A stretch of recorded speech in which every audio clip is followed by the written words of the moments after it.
뭐야? 정말로 모든 것을 바칠 수 있었던 일 말이야. 우리한테는 그게 힙합이었어. 2010년 중학생 때부터 음악을 하는 게 꿈이었고, 우리의 목소리를 세상에 들려주고 싶었어. 이 작은 목소리가 세상을 바꿀 수 있다고 생각했으니까. 근데 10년이 지난 지금, 평생 함께 갈 것 같았던 우리는 각자의 위치에서 다른 삶을 살게 됐어. 우리의 이야기를 들어볼래?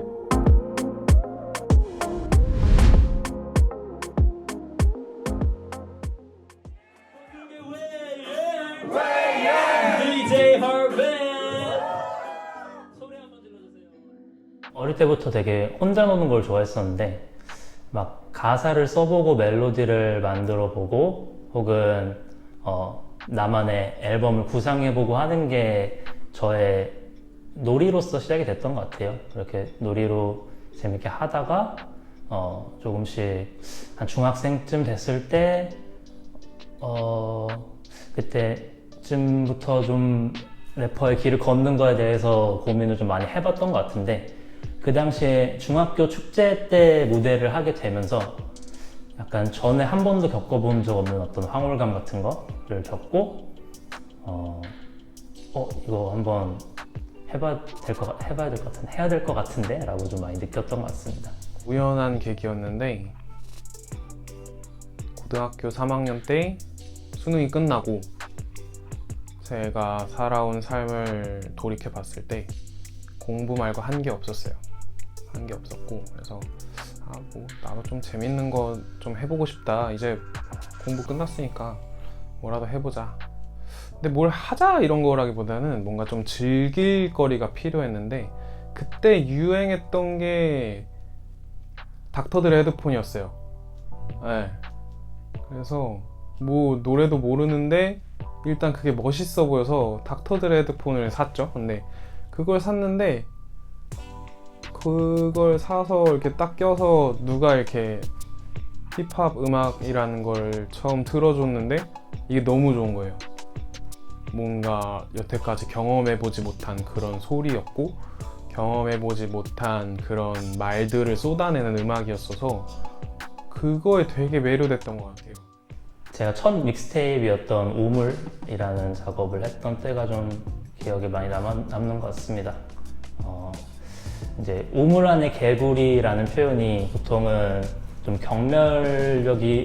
경멸하는 의미로 쓰이거나 혹은 되게 좀 조롱하는 혹은 대상을 되게 애정 없이 말하는 관용 어구인데, 저는 스스로를 우물 안의 개구리라고 느낀 적이 있었거든요. 그때 이제 좀 이입을 하게 됐어요. 이 타자화돼 있던 것에 대해서. 그래서 우물 안의 개구리가, 자기가 우물 안의 개구리라는 걸 인식하면은 진짜 얼마나 답답하고 얼마나 나가고 싶을까. 그거에 이입을 하면서 저의 현황에 대해서, 그리고 또 저와 같은 이들이 처해 있는 이 현장에 대해서 우물이라는 소재에 빗대면서 풀었던 것 같습니다. 어릴 때부터 뭐 에픽하이, 리쌍 뭐 이런 음악들을 되게 좋아했었는데, 이제 그런 음악을 듣다 보니까 힙합에 관심도 생기고, 뭐 그렇게 해외 힙합도 들어보고 하면서 뭔가 나도 가사 써보고 싶은데 하고 막 가사도 써보고 그러다가 결국엔 작곡을 하게 되었습니다. 옛날에 이제 다 친한 친구들이랑 형들이랑 같이 음악을 할 때, 그때 이제 막 서로 뭐 몇 곡씩 만들어 보자 하고 막 프로젝트를 했었는데, 그때가 가장 뭔가 막 부담도 없고 뭔가 잘해야 된다 막 그런 것도 없이 그냥 아무 생각 없이 그냥 순수하게 음악이 좋아서 만들었던 것 같아서 그때가 가장 즐거웠고 재밌었던 것 같습니다. 사실 제대로 실무를 배우지 않은 입장에서 그냥 단순히 재미로 해오던 공연 기획이 이제 사업성을 띠기 시작하는 순간이었는데, 그때 뭔가 이게 이제 나의 무언가가 되겠구나, 그냥 단순히 즐거움이 아니라 내가 계속 해나가야 할 무언가가 되겠구나라는 생각을 했던 것 같아요.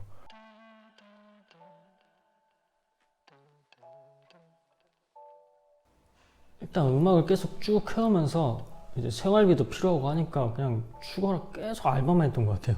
음악보다 알바를 더 많이 하고 그러다 보니까 내가 음악을 하는 사람인지 뭐 접시를 닦는 사람인지 뭐 계속 헷갈리고 뭐 그렇게 음악보다 그 일을 더 알바를 더 많이 하게 되면서 뭐 이제 작업 시간도 점점 뭐 적어지고 몸이 피로해지고 그러다 보니까 이제 계속 스트레스를 받더라고요. 뭐 그러다 그리고 또 이제 음악을 그만둘 때 그때 이제 굉장히 힘들었던 것 같아요. 제가 현실적으로 그만둬야겠다라고 느꼈을 때 그때 좀 술에 빠져 지냈었어요. 결국 돈인 것 같아요. 왜냐면 사실 이건 힙합뿐만 아니라 모든 우리나라의 사회가 어쨌든 돈이라는 것과 벗어나서 생각할 수 있는 게 그렇게 많지 않아요. 심지어 그 세속적인 걸 벗어난 종교라고 하는 것도 돈하고 벗어날 수 없다고 생각하는데 힙합이라는 문화 자체가 엄청난 뭐 순수 예술이라고 생각하지 않기 때문에 결국에는 대중문화고 대중문화라고 하면 가치가 매겨지는 거고 그렇기 때문에 내가 하고 있는 어떤 활동이 돈으로 결과물이 나오지 않으면 지속이 불가능한 형태일 수밖에 없어요. 그게 제일 힘들었던 것 같아요. 공연을 아무리 멋있게 만들어도 이게 돈이 되지 않으면 사실 즐거웠던 경험을 주고 아티스트한테 도움을 준다고 하더라도 공연 자체가 지속이 될 수 없는 거죠. 뭐 어렸을 때 뭐 음악을 듣던 그런 작곡가님이 손님으로 오셨는데 이제 제가 그분 알아보고 제 음악도 들려드리고 뭐 그분이 이제 흔쾌히 뭐 자기 그 스튜디오까지 초대해 주시고 그랬었는데 이제 제 음악이 부족했어요. 그래가지고 좀 아깝게 기회를 놓치게 됐죠. 제가 좀 준비가 더 됐었더라면 뭐 좋은 기회였을 텐데 그게 좀 아쉽습니다. 과거에 저는 좀 뭔가 그냥 막 하고 그냥 생각 없이 막 하고 아 몰라 그냥 해 뭐 좀 이런 게 있었는데 현재는 좀 겁이 많아졌달까 이제 세상한테 좀 참교육을 당하고 하다 보니까 좀 이제 움츠러든 것 같아요. 저보다는. 일단 이제 시간적으로 예전만큼 안 하는 거에 대해서 얘기를 하자면은 사실 20대 이제 중후반으로 넘어가면서 그런 생각을 했죠. 이제 내가 음악을 하면서 어느 정도 높이까지 도달을 할 수도 있긴 하겠지만은 제가 막 뭐 예를 들어 지코나 BY 같은 랩 슈퍼스타가 되기는 이제 현실적으로 좀 힘들겠다라는 생각을 하면서 이제 일을 좀 시작을 해야겠다는 생각을 했어요. 일을 하면서 뭔가 돈이 들어오는 그런 일을 좀 하면서 음악을 같이 해야겠다라고 생각을 했는데 제가 되게 쉽게 생각을 했다라는 걸 느낀 게 저의 역량의 부족일 수도 있지만은 현재 대한민국에서 일자리를 구하기가 생각보다 쉽지 않더라고요. 그리고 제가 취업에 관심이 거의 없는 동안에 많은 친구들은 뭐 학회를 하든 공모전을 하든 자격증을 따든 굉장히 많이 준비가 되어 있고 그래서 저는 딱 이렇게 취업 딱 하고 일하면서 바로 음악 시작할 수 있을 줄 알았는데 그 취업을 하는 데까지 걸리는 시간과 준비나 노력도 굉장히 많았고 저희 가족 사정이 안 좋아졌어요. 뭐 그래서 내가 지금 이렇게 음악을 할 땐가 뭔가 음악으로 제가 제 지금 그 현재 그 한계로선 뭐 1, 2년 안에 막 큰 돈을 벌기도 힘들 것 같고 지금 막 당장 생활비도 뭐 없어서 막 알바를 막 하고 막 그랬는데 그래서 좀 그만둬야겠다 이런 생각이 들었던 것 같아요. 마지막으로 기획했던 공연이 좋은 기회였으면서 정말 그거를 어쩔 수 없이 놓쳐버렸어요. 현실적인 한계 때문에. 뭐였냐면 그 주류 협찬 외에 추가적으로 새로운 브랜드들의 협찬을 끌어낼 수 있는 기회가 있었어요. 뭐 여기서 구체적으로 언급하긴 그렇지만 패션 브랜드 중에 캥거루가 들어간 그런 패션 브랜드, 그 다음에 데킬라 하면 떠오르는 그 브랜드들과 함께 협업할 일이 있었어요. 네. 단순히 제품 협찬이 아니라 어떤 투자의 개념으로 금전적인 게 들어오고, 그 금전적인 걸로 인해서 내가 만들어 온 공연 브랜드의 어떤 게스트로 서게 될 아티스트들이 굉장히 여러분들이 이걸 보실 여러분들이 이름 들으면 알만한 아티스트들, 그런 사람들이 같이 할 기회가 있었는데 그게 잘 안 됐던 것 같아요. 예, 중간에 제가 부족했었던 건지 아니면 모종의 현실적인 것들이 있는 건지 모르겠지만 거기서 되게 많은 좌절을 겪었었던 것 같아요. 그 제가 3차 1대1 배틀 미션에서 그 배틀이 끝나고 이제 프로듀서 분들에게 심사를 받고 이제 결과가 나오기 전에 그 타블로 프로듀서께서 저한테 그런 질문을 하셨어요. 준엽 씨, 얼마나 간절하세요? 라고 물어봤는데 대답이 안 나오는 거예요. 돌이켜 보면 사실 그때 좀 그런 생각이 있었던 것 같아요. 3차 정도도 많이 왔지라는 생각도 있었고, 그때 입대를 2달 앞두고 있었는데 만약에 본선까지 진출을 혹시라도 하게 되면 이제 입대를 포기하거나 본선을 포기하거나 이래야 되는 상황인데, 저는 솔직히 그 본선을 포기할 것 같았었거든요.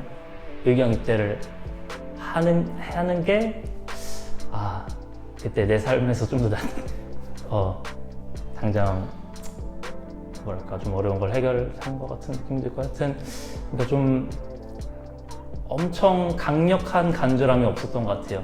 그래서 그때 어떤 타블로 씨의 질문과 내가 제대로 대답을 못한 거가 뭔가 그때 기회 앞에 엄청 단단하게 준비가 되지 않았던 내 자신을 많이 떠올리게 하는 어떤 장면인 것 같아요.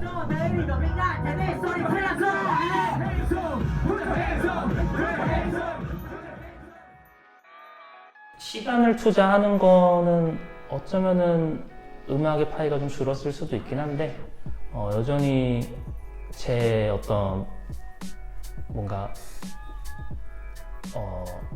계속 뭔가 마음속에 있고, 나 이거 해야 되는데 이거 하고 싶다라는 저의 정신은 음악에 계속 쏠려 있는 것 같아요. 네. 그래서 이게 정말 음악이 아직 부과된 건 아닐 수도 있겠다. 아직도 나의 정체성에 대해서 묻는다면은 내가 사용하는 시간, 사용하고 있는 시간은 일이 더 많을 수도 있지만은 뭔가 쏠려 있는 정신이나 제 마음이 향하고 있는 거는 좀 음악 쪽이 많이 있는 것 같습니다. 아무래도 제가 음악에서 좀 진짜 중요하다고 생각한 게 좀 잘 안 들리는 좀 디테일적인 부분? 그런 건데, 이제 뭐 그런 디테일 같은 거를 실생활에서도 이제 다른 일을 하면서 많이 신경 쓰는 것 같아요. 안 한다고 하면 안 하는 게 맞지만 준비하는 단계예요. 저는 아예 그만두진 않았고, 아까 말한 그 실패를 극복하기 위해서 내가 필요한 것들이 무엇인가를 되게 많이 생각을 했어요. 내가 이 문화 속에서 금전적인 것과 힘이라는 걸 가져야 된다라고 생각했고, 그것을 갖기 위해서 필요한 것들이 뭘까를 되게 많이 생각을 했는데, 지금 당장 내가 공연 기획을 계속 하는 것보다는 일단 돈을 많이 벌어놓고 그걸 통해서 어떤 새로운 사업을 시작하는 게 맞겠다라고 생각을 했어요. 그래서 지금은 멈춰 있지만 앞으로도 계속 하게 될 거고, 지금도 계속해서 한 발자국씩 나아가고 있는 상태입니다. 그렇죠. 그러니까 지금 하는 일 자체가 힙합이랑 별로 관련은 없는데, 제가 일을 하기 위해서 공부를 했던 것들, 준비를 했던 것들, 이런 게 상당수가 사실은 음악을 잘 하기 위해서 했던 것들도 굉장히 많고, 혹은 크루를 잘 운영하기 위해서 또 경영학 언론 수업을 듣고 이런 것도 있었던 것 같고.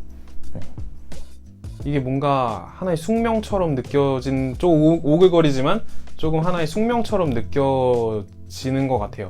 이게 내 인생의 과제다. 나는 이걸 하지 않으면 난 죽어서도 후회할 거다라는 생각이 계속 들더라고요. 솔직히 말하면 이 음악을 사랑하는 것 자체가 그다음에 그 사랑하는 걸 통해서 내가 무언가 새로운 사업을 한다는 것 자체가 굉장한 리스크를 떠안는 건데도 불구하고, 그리고 그 리스크가 정말 나에게 잘못된 상황으로 돌아왔을 때 내가 감당해야 될 게 뻔히 보이는데도 불구하고 이거를 하지 않으면 난 사는 이유가 없다라고 느낄 정도로, 네, 그렇게 느껴져서 그러는 것 같아요. 사랑이라기보다는 숙명에 가까운 것 같아요. 내년에 이제 제가 김해에서 할 일이 생겨서 내년에 이제 김해로 넘어가서 그쪽에 자리를 잡으려 합니다. 사실 그러니까 저는 음악을 아까 막 음악만을 바라봤다라고 얘기는 했지만은 저는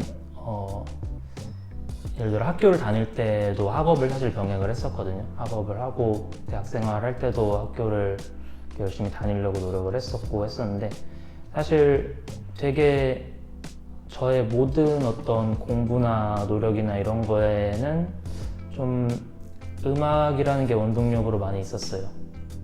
사실 공부를 한 것도 음악에서 더 표현할 거리들, 도구들을 더 마련하고 싶어서 이런 것들도 많이 있었고, 언제나 제가 하는 것들을 제가 무엇을 하든 이거를 어떻게 또 음악에 사용할 수 있을까를 생각을 많이 하는 것 같은데, 굉장히 많아요.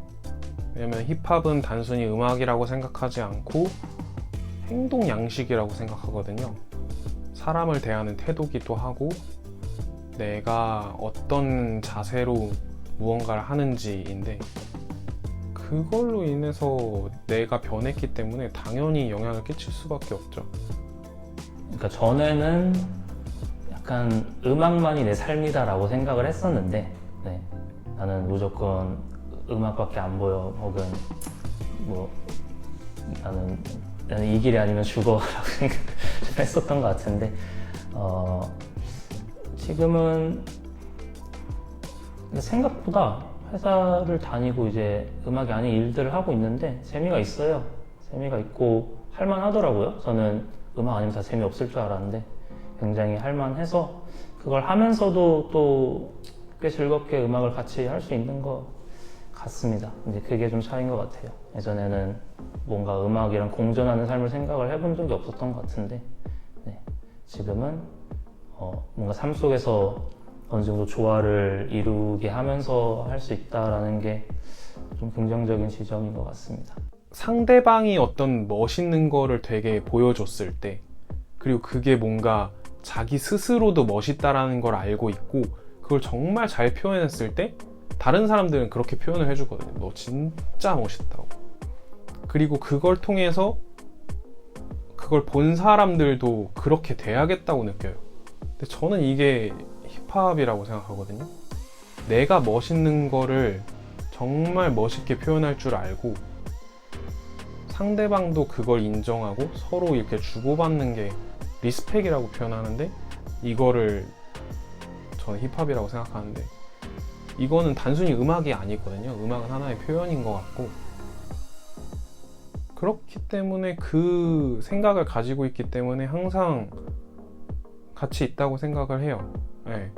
뭔가 상대방이 멋있는 걸 했을 때 배아파하는 게 아니라, 아 진짜 저 사람 멋있다, 나도 저렇게 돼야지 라는 어떤 삶의 태도, 그리고 내가 멋있는데 이거를 어떻게 진짜 멋있게 보여줄 건가 라고 하면서 정말 열심히 허슬하는, 진짜 그 열심히 이렇게 뭔가를 파고드는 그런 삶의 태도가 있기 때문에 당연히 지금 하는 일에도 영향이 있다고 생각해요.